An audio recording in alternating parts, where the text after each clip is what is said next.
The superheroes at the alley. Time for bed, my sweethearts, said Dad as he finished narrating one of his childhood stories. You know what to do, right? He asked as he started clearing up the room. Yes, Dad, we know. We have to brush our teeth, drink water, and then clean the room and sleep, we said, at the same time like an anthem. Good.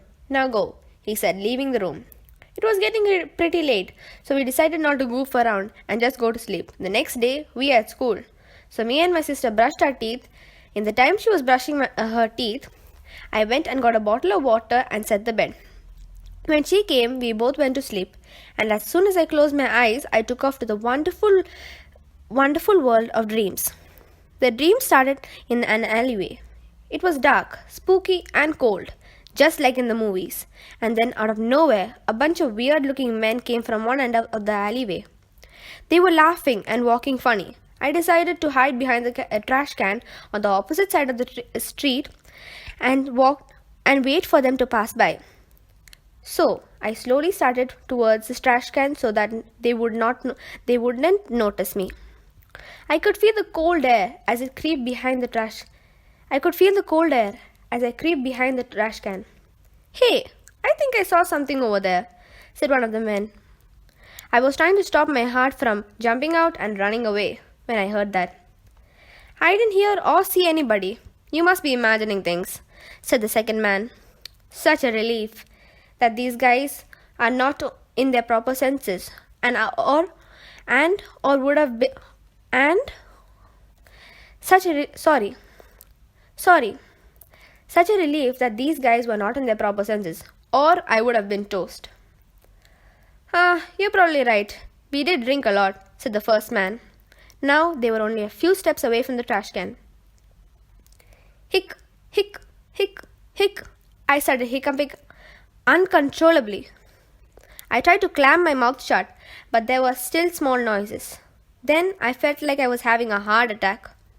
I could no more hear the sound of the loud footsteps. I swiftly peeked out of one of the sides of the trash can, and staring right at me was the first man. See, I told you, there was a person here, he said, smirking at the other two men. But before he could finish, I sprinted off to the other side of the trash can, trying to escape from the area. But as I was running, somebody grabbed me from the back. Where do you think you're going? Said the man who was grabbing me. Let go of me, you creep! I screamed while I was punching my way out of his grasp. Then, suddenly, from the top of the building opposite to us, we heard a loud sound, as though something heavy fell. Everybody froze, and it was quiet, and we could hear. Everybody froze, and it was so quiet that we could hear a pin drop. Then two people appeared on the top of the roof.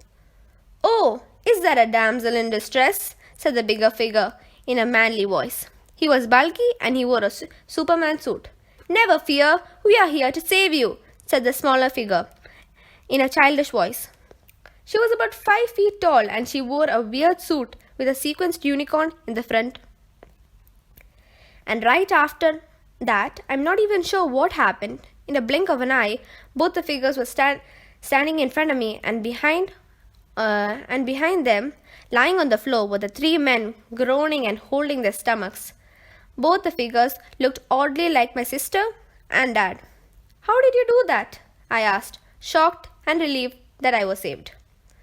We are not sure, said both of them, staring at their hands. Beep, beep, beep, beep, said both of them out of nowhere. And then slowly,